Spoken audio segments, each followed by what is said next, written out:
Have you ever walked into a room and felt completely invisible? Like everyone else just knows how to connect, but you're stuck on the sidelines? Here's what nobody tells you. The people who seem naturally magnetic aren't born that way. They're using 5 specific techniques that make others want to talk to them first. But here's the twist. The most powerful one is something you're probably doing wrong right now. And I'm saving it for the very end because once you fix it, everything changes.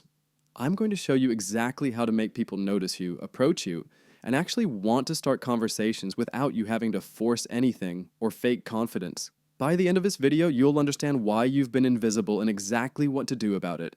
The final technique is the game changer, so stick around because that's where the real magic happens. Let me start with something that changed everything for me.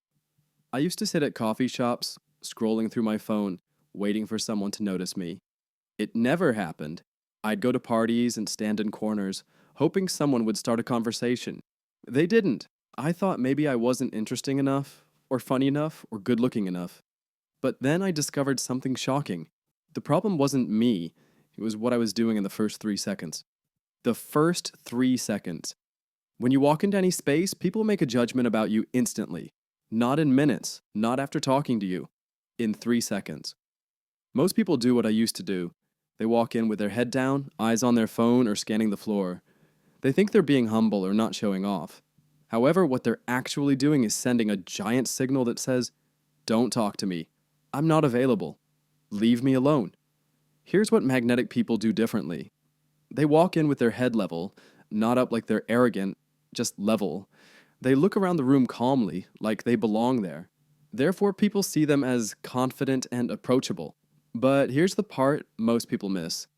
The eyes.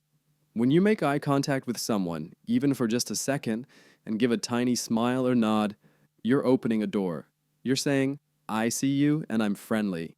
That small gesture plants a seed in their mind. Later, they'll feel comfortable approaching you because you already acknowledge them. I tested this at a bookstore. Instead of hiding behind shelves like usual, I walked in, looked around naturally, made quick eye contact with a few people, and smiled slightly. Within 10 minutes, someone asked me about the book I was holding. That had never happened before. The difference? I stopped being invisible on purpose. The body language mistake. Now let's talk about what happens after those first 3 seconds, because even if you nail the entrance, you can ruin everything with your body. I learned this the hard way at a workshop. The instructor asked me to stand in front of everyone. I stood how I always did, hands in pockets, shoulders slightly forward, weight on one leg. Then he asked the group what they thought of me. The answers hurt. Closed off. Nervous. Doesn't want to be bothered. I wasn't trying to look that way. However, my body was telling a story I didn't mean to tell. The instructor showed me something simple. He said, "Take your hands out of your pockets. Let your arms hang naturally at your sides or rest one on the table. Pull your shoulders back just a little, not stiff, just open. Take a breath and relax your face." I did it. I felt awkward at first, like I was acting. But then he asked the group again. This time they said, more approachable, confident, like a different person. Here's what I realized. Your body talks before your mouth does. If your arms are crossed, you look defensive.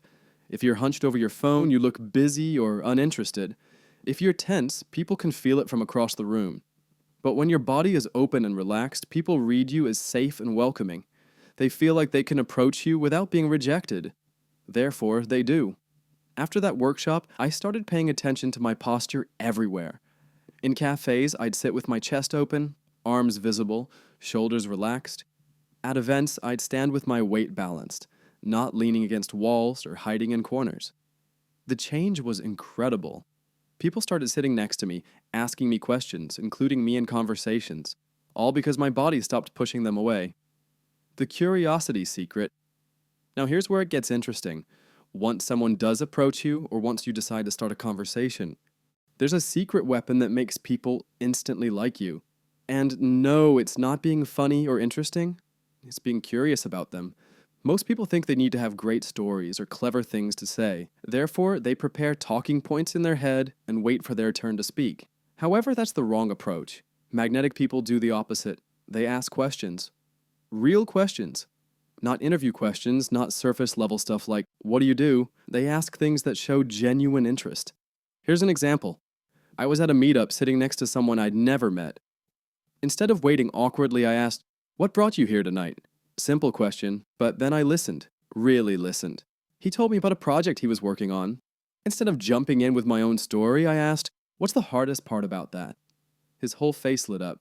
He said, "Finally, someone who actually gets it." We talked for an hour.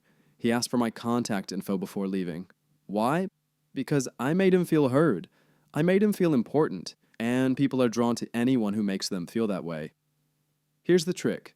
When you're genuinely curious, you don't have to perform. You don't have to be the smartest or funniest person in the room. You just have to care about what the other person is saying. Ask follow-up questions. Nod, react naturally, let them talk. People will remember you not because of what you said, but because of how you made them feel. If this is hitting home, hit the like button so more people find it. The silence power. This next one surprised me more than anything. I used to think that to be magnetic, you had to fill every silence. You had to keep talking, keep entertaining, keep proving you were worth someone's time. However, I discovered the opposite is true. Magnetic people are comfortable with silence. They don't panic when a conversation pauses. They don't rush to fill empty space with nervous chatter. They just exist calmly, and somehow that makes people want to talk to them even more. I tested this at a library. I sat reading quietly, not forcing anything, not looking around desperately for someone to notice me. I was just present, calm, slightly smiling because I was enjoying my book. A woman sat down nearby. A few minutes later, she leaned over and said, "Is that book good?" I've been thinking about reading it. I didn't do anything to make her talk to me. However, my comfortable silence made me seem approachable, not needy or desperate. There's something magnetic about someone who doesn't need attention but is open to connection. Here's why this works. When you're comfortable with yourself, people sense it. They don't feel pressure around you. They don't worry about awkwardness or having to entertain you. Therefore, they relax. And relaxed people are open people. So next time you're somewhere public, try this. Put your phone away. Sit comfortably. Don't look around anxiously. Just be present, with a slight natural expression on your face, like you're content. You'll be amazed how many people will suddenly find a reason to talk to you. The ultimate technique. Now here's the final piece, the one that ties everything together. The technique that makes all the others work even better. It's this. Stop waiting for people to validate you. Here's what I mean. Most people who feel invisible are actually stuck in a loop. They walk into a room hoping someone will notice them. They stand there waiting for someone to approach them. They measure their worth by whether others choose to talk to them. However, magnetic people flip the script. They walk in assuming they belong. They don't wait for permission to exist in the space. They don't need external validation to feel okay. Therefore, they radiate a different energy. An energy that says, "I'm fine whether you talk to me or not, but I'm here and open if you want to." That energy is what makes people curious. That energy is what draws them in. When you stop needing attention, you start attracting it. When you stop performing for approval, people actually want to give it to you. It's the strangest paradox, but it's true. So here's what you do. Walk into your next social situation with this mindset. I'm here to enjoy myself, to be present, to connect if it happens naturally, but I don't need anyone's approval to feel good about being here. Because the moment you stop chasing attention is the moment everyone starts noticing you.